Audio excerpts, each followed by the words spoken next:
দেশের সরকারি চাকরিজীবীদের প্রতীক্ষার প্রহর শেষ হয়ে এসেছে। আজ যমুনা অতিথি ভবনে অনুষ্ঠিত সরকারের সর্বোচ্চ নীতি নির্ধারণী বৈঠকে নবম জাতীয় পে স্কেল চূড়ান্তভাবে অনুমোদিত হয়েছে। এই ঐতিহাসিক বৈঠকে সরকারি কর্মচারীদের জন্য ৩টি গুরুত্বপূর্ণ ঘোষণা এসেছে, যা তাদের জীবনে নতুন যুগের সূচনা করবে এবং দীর্ঘদিনের আর্থিক সংকট থেকে মুক্তি দেবে। আজকের এই গুরুত্বপূর্ণ বৈঠকে প্রধান উপদেষ্টা পে কমিশনের কাজের অগ্রগতি নিয়ে তীব্র অসন্তোষ প্রকাশ করেন এবং অত্যন্ত কঠোর ভাষায় নির্দেশনা প্রদান করেন। তিনি স্পষ্ট প্রশ্ন তুলে বলেন, এত দীর্ঘ সময় কেন প্রয়োজন হল? প্রধান উপদেষ্টা উল্লেখ করেন, তিনি নিজে পে কমিশন গঠন করেছিলেন এবং যাদের হাতে এই গুরুত্বপূর্ণ দায়িত্ব দেওয়া হয়েছিল তাদের দক্ষতা ও অভিজ্ঞতার প্রতি পূর্ণ আস্থা রেখে তিনি প্রত্যাশা করেছিলেন যে সর্বোচ্চ 2 থেকে 3 মাসের মধ্যে সব কাজ সম্পন্ন হবে। কিন্তু এই অপ্রত্যাশিত এবং অগ্রহণযোগ্য বিলম্বের ফলে মাঠ পর্যায়ের চাকরিজীবীদের মধ্যে তীব্র হতাশা এবং ক্রমবর্ধমান ক্ষোভ সৃষ্টি হয়েছে। প্রধান উপদেষ্টা গভীর উদ্বেগ প্রকাশ করে বলেন, অন্তর্বর্তীকালীন সরকারের প্রতি কর্মচারীদের অসন্তোষ প্রতিদিন বৃদ্ধি পাচ্ছে এবং এই পরিস্থিতি কোনো অবস্থাতেই মেনে নেওয়া যায় না। তিনি দৃঢ়ভাবে নির্দেশ দিয়ে বলেন, আগামী 1 মার্চ থেকে নবম পে স্কেল অবশ্যই কার্যকর করতে হবে এবং তার পূর্বে অর্থাৎ 20 ফেব্রুয়ারির মধ্যে চূড়ান্ত গেজেট প্রকাশিত হতে হবে। প্রধান উপদেষ্টার এই স্পষ্ট ও কঠোর নির্দেশের পরিপ্রেক্ষিতে বৈঠকে উপস্থিত অর্থ উপদেষ্টা ড সালাহউদ্দিন আহমেদ তাৎক্ষণিক সম্মতি জানান এবং দ্রুত বাস্তবায়নের পূর্ণ আশ্বাস দেন। অর্থ উপদেষ্টা তার বক্তব্যে জানান, প্রধান উপদেষ্টা যেহেতু 1 মার্চের মধ্যে নবম পে স্কেল কার্যকর করার দৃঢ় নির্দেশ দিয়েছেন এবং এটি এখন জাতীয় গুরুত্বের বিষয়ে পরিণত হয়েছে, তাই গেজেট প্রকাশ এখন অবশ্যম্ভাবী। তিনি নিশ্চয়তা দিয়ে বলেন, কর্মচারীদের মধ্যে বেতন বৃদ্ধি নিয়ে যে অনিশ্চয়তা ও বিভ্রান্তি তৈরি হয়েছে তা দূর করতে আগামী 2 থেকে 3 দিনের মধ্যে গেজেট প্রকাশিত হবে। অর্থ উপদেষ্টা আরও জানান, দাপ্তরিক সব কাজ এবং প্রয়োজনীয় হিসাব নিকাশ ইতিমধ্যে সম্পূর্ণ হয়েছে। এই কারণে আগামী 18 ফেব্রুয়ারির মধ্যে গেজেট প্রকাশ করা সম্পূর্ণভাবে সম্ভব বলে তিনি আশা প্রকাশ করেন। আজকের এই উচ্চ পর্যায়ের বৈঠকে প্রশাসনের বিভিন্ন মন্ত্রণালয় থেকে প্রায় 70 জন জ্যেষ্ঠ সচিব অংশগ্রহণ করেন। বেতন বৃদ্ধি এবং পে স্কেল বাস্তবায়নের প্রশ্নে তারা অত্যন্ত ইতিবাচক ও গঠনমূলক মতামত প্রদান করেন। 70 জন সচিব সম্মিলিতভাবে জানান, একটি জাতীয় বেতন কাঠামো সংশোধন এবং প্রণয়ন করা অবশ্যই একটি জটিল ও সময় সাপেক্ষ কাজ, তবে তা সম্পন্ন করতে 2 থেকে 3 মাসের অতিরিক্ত সময় ব্যয় করা কোনোভাবেই যুক্তিসঙ্গত নয়। তারা উল্লেখ করেন, অন্তর্বর্তীকালীন সরকার গত জুলাই মাসে পে কমিশন গঠন করেছিল এবং তাদের 6 মাসের সময়সীমা দেওয়া হয়েছিল, কিন্তু সচিবদের প্রত্যাশা ছিল সর্বোচ্চ 3 মাসের মধ্যে গেজেট প্রকাশিত হবে। সচিবরা বৈঠকে জোরালোভাবে তুলে ধরেন, কর্মচারীরা বর্তমানে যে মাত্রায় বৈষম্য ও মুদ্রাস্ফীতির চাপে রয়েছেন তাতে তাদের বেতন যত দ্রুত সম্ভব বাস্তবায়ন করা অত্যন্ত জরুরি। তারা বিস্তারিতভাবে জানান, অর্থনৈতিক দিক থেকে সরকারি কর্মচারীরা বহুমুখী সমস্যার সম্মুখীন এবং অনেকে ঋণের বোঝায় জর্জরিত হয়ে পড়েছেন। এই জটিল পরিস্থিতিতে তাদের অর্থনৈতিক সক্ষমতা বৃদ্ধি করে নবম পে স্কেলের আওতায় সকল সুযোগ সুবিধা প্রদান করা প্রয়োজন, যাতে প্রশাসন সচল ও গতিশীল থাকে। সচিবরা দৃঢ়ভাবে বলেন, পে কমিশনকে এই বিলম্বের জন্য জবাবদিহিতার মুখোমুখি হতে হবে এবং দ্রুততম সময়ে সব কার্যক্রম সম্পন্ন করতে হবে। আজকের বৈঠকে বিএনপির ভারপ্রাপ্ত চেয়ারম্যান তারেক রহমানও উপস্থিত ছিলেন এবং তিনি সরকারি চাকরিজীবীদের পক্ষে দৃঢ় বক্তব্য রাখেন। তিনি স্পষ্ট ভাষায় বলেন, কর্মচারীদের আর কোনোভাবেই অবহেলা করা যাবে না এবং তাদের প্রাপ্য সম্মান ও মর্যাদা নিশ্চিত করতে হবে। তারেক রহমান পরিসংখ্যান উপস্থাপন করে বলেন, বাংলাদেশের সরকারি চাকরিজীবীদের প্রায় 1/3 নিম্ন আয়ের কর্মচারী। এই বিশাল জনগোষ্ঠীর জীবনমান উন্নয়নে দ্রুত বেতন বৃদ্ধি করে গেজেট প্রকাশ করা অপরিহার্য। তিনি রাজনৈতিক প্রেক্ষাপট তুলে ধরে বলেন, সামনে যেহেতু জাতীয় নির্বাচন আসছে, তাই নির্বাচনের আগেই পে স্কেল সংক্রান্ত সব কাজ সম্পন্ন করা উচিত। তারেক রহমান সতর্ক করে বলেন, নির্বাচনকালীন সময় যদি পে স্কেল নিয়ে কোনো জটিলতা থেকে যায় তাহলে সরকারি চাকরিজীবীদের মধ্যে অস্থিরতা সৃষ্টি হতে পারে, যা নির্বাচনের সুষ্ঠু পরিবেশ মারাত্মকভাবে ক্ষতিগ্রস্ত করতে পারে। নির্বাচনী পরিস্থিতি স্বাভাবিক রাখতে কর্মচারীদের সন্তুষ্ট রাখা অত্যন্ত জরুরি বলেও তিনি মন্তব্য করেন। তার এই গুরুত্বপূর্ণ বক্তব্য বৈঠকে উপস্থিত সকলের মনোযোগ আকর্ষণ করে এবং পে স্কেল দ্রুত বাস্তবায়নের প্রয়োজনীয়তা আরও স্পষ্ট হয়ে ওঠে। আজকের এই গুরুত্বপূর্ণ বৈঠকে পে কমিশনের পক্ষ থেকে সরকারি চাকরিজীবীদের উদ্দেশ্যে 3টি যুগান্তকারী সুখবর ঘোষণা করা হয়েছে, যা তাদের জীবনে ব্যাপক ইতিবাচক পরিবর্তন আনবে বলে আশা করা হচ্ছে। প্রথম সুখবরটি হল সরকারি কর্মচারীদের দীর্ঘ প্রায় 10 বছরের প্রত্যাশা এবং 2015 সাল থেকে বন্ধ থাকা সিলেকশন গ্রেড ও টাইম স্কেল পুনরায় চালু করার ঐতিহাসিক সিদ্ধান্ত। বৈঠকে দীর্ঘ আলোচনায় উঠে আসে যে নতুন পে স্কেলে কর্মচারীদের বেতন কিছুটা বৃদ্ধি পেলেও কর্মকর্তাদের বেতন থাকবে তুলনামূলকভাবে অনেক বেশি। এই পরিস্থিতিতে সিলেকশন গ্রেড ও টাইম স্কেল পুনর্বহাল না করা হলে প্রশাসনে ব্যাপক বৈষম্য সৃষ্টি হতে পারে বলে আশঙ্কা প্রকাশ করা হয়। এই গুরুত্বপূর্ণ বিষয়টি বিবেচনায় নিয়ে আজকের বৈঠকে পে কমিশনের chairman Zakir Ahmed Khan selection grade ও টাইম স্কেল পুনরুদ্ধারের যৌক্তিকতা এবং প্রয়োজনীয়তা বিস্তারিতভাবে তুলে ধরেন। তার উপস্থাপনার পর প্রধান উপদেষ্টা সম্মতি জানিয়ে বলেন, সিলেকশন গ্রেড ও টাইম স্কেল অবশ্যই পুনরুদ্ধার করা প্রয়োজন এবং এতে কোনো দ্বিমত নেই।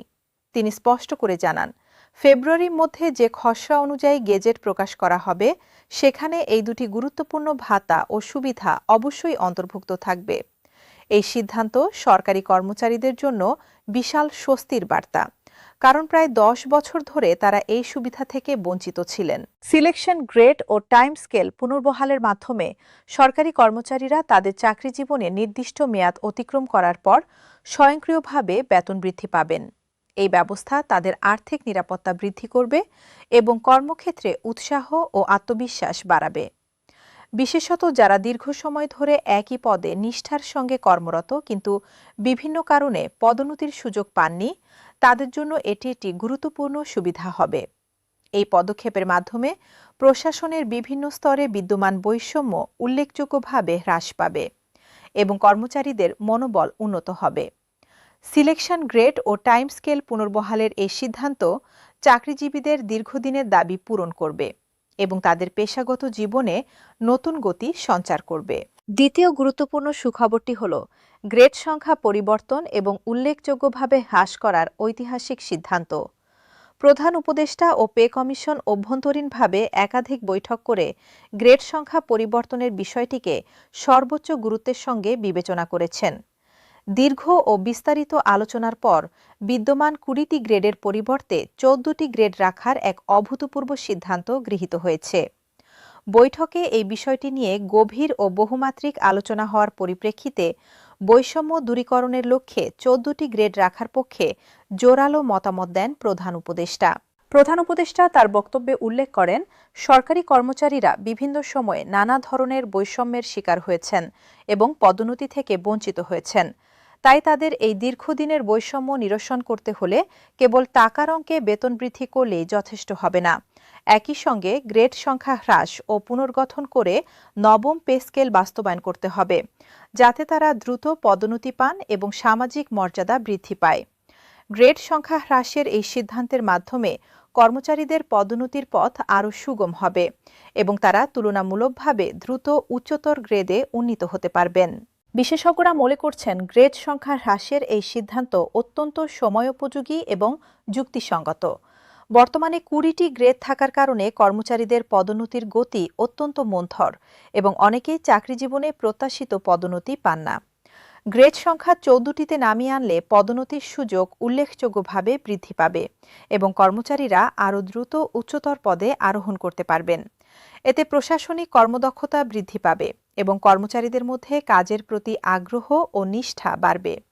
গ্রেড কাঠামোর এই পরিবর্তন দীর্ঘমেয়াদে প্রশাসনের জন্য অত্যন্ত উপকারী হবে এবং সেবার মান উন্নত করবে। তৃতীয় এবং সবচেয়ে প্রত্যক্ষভাবে প্রভাবশালী সুখবরটি হল সরকারি চাকরিজীবীদের জন্য বাড়ি ভাড়া ভাতা ও চিকিৎসা ভাতার ব্যাপক পরিবর্তন। বর্তমান বাজার পরিস্থিতির সঙ্গে সামঞ্জস্য রেখে বাড়ি ভাড়া ভাতা মূল বেতনের 70% নির্ধারণ করার সিদ্ধান্ত গৃহীত হয়েছে, যা পূর্বে ছিল অত্যন্ত অপর্যাপ্ত। বিশেষ করে ঢাকা এবং অন্যান্য বড় শহরে বসবাসরত কর্মচারীদের জন্য এই বর্ধিত ভাতা বিশাল স্বস্তি বয়ে আনবে।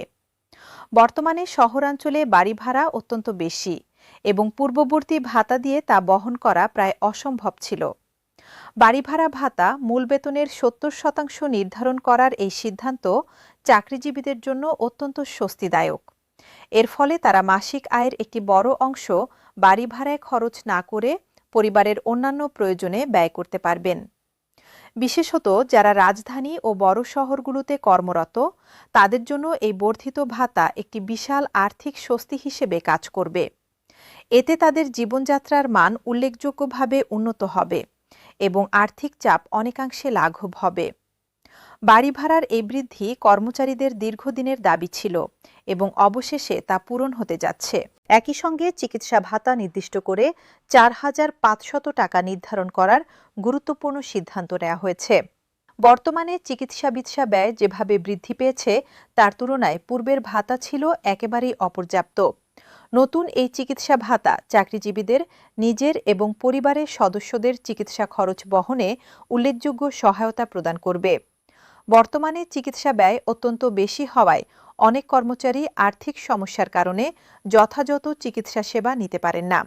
নতুন এই বর্ধিত ভাতা এই সমস্যার অনেকটা সমাধান করবে এবং কর্মচারী ও তাদের পরিবারের স্বাস্থ্য সুরক্ষায় গুরুত্বপূর্ণ ভূমিকা রাখবে। আশা করা হচ্ছে আগামী ২ থেকে ৩ দিনের মধ্যে যে নতুন গেজেট প্রকাশিত হবে সেখানে এই বর্ধিত বাড়ি ভাড়া ভাতা ও চিকিৎসা ভাতার বিষয়টি স্পষ্টভাবে উল্লেখ থাকবে। গেজেট প্রকাশিত হওয়ার পর চাকরিজীবীরা এই সুবিধাগুলো সম্পর্কে পূর্ণ তথ্য জানতে পারবেন এবং তাদের প্রাপ্য বেতন ও ভাতার হিসাব করতে পারবেন। অর্থ মন্ত্রণালয় ইতিমধ্যে এই বিষয়ে প্রয়োজনীয় সব প্রস্তুতি সম্পন্ন করেছে এবং গেজেট প্রকাশের কাজ চূড়ান্ত পর্যায়ে রয়েছে বলে জানা গেছে। বৈঠকে উপস্থিত কর্মকর্তারা জানান, নতুন পে স্কেলে শুধু বেতন ও প্রধান ভাতাগুলো বৃদ্ধি পাবে না, বরং অন্যান্য সুযোগ সুবিধাতেও ইতিবাচক পরিবর্তন আসতে পারে।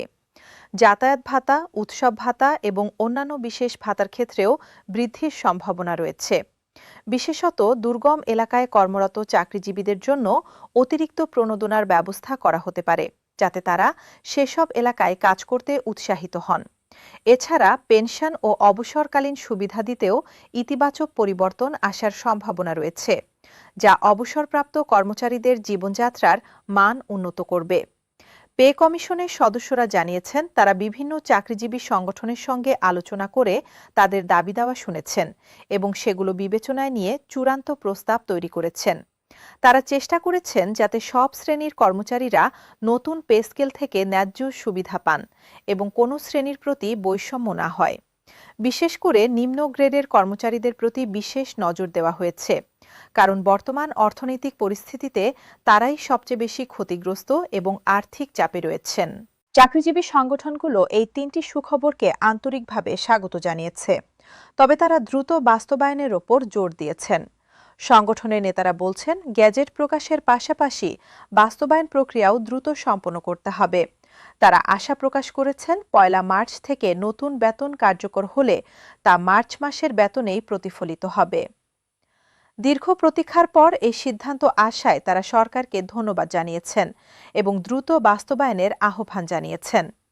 অর্থনীতিবিদরা বলছেন, নবম পে স্কেল বাস্তবায়ন হলে দেশের অভ্যন্তরীণ অর্থনীতিতে ইতিবাচক প্রভাব পড়বে। চাকরিজীবীদের ক্রয় ক্ষমতা বৃদ্ধি পেলে বাজারে চাহিদা বাড়বে এবং ব্যবসা বাণিজ্যে গতি আসবে। তবে তারা সতর্ক করে বলছেন, সরকারকে এর জন্য বাজেটে পর্যাপ্ত বরাদ্দ রাখতে হবে এবং মুদ্রাস্ফীতি নিয়ন্ত্রণে কার্যকর পদক্ষেপ নিতে হবে। নতুবা বেতন বৃদ্ধির সুফল চাকরিজীবীরা পুরোপুরি ভোগ করতে পারবেন না এবং বাজারে মূল্যস্ফীতি বৃদ্ধি পেতে পারে।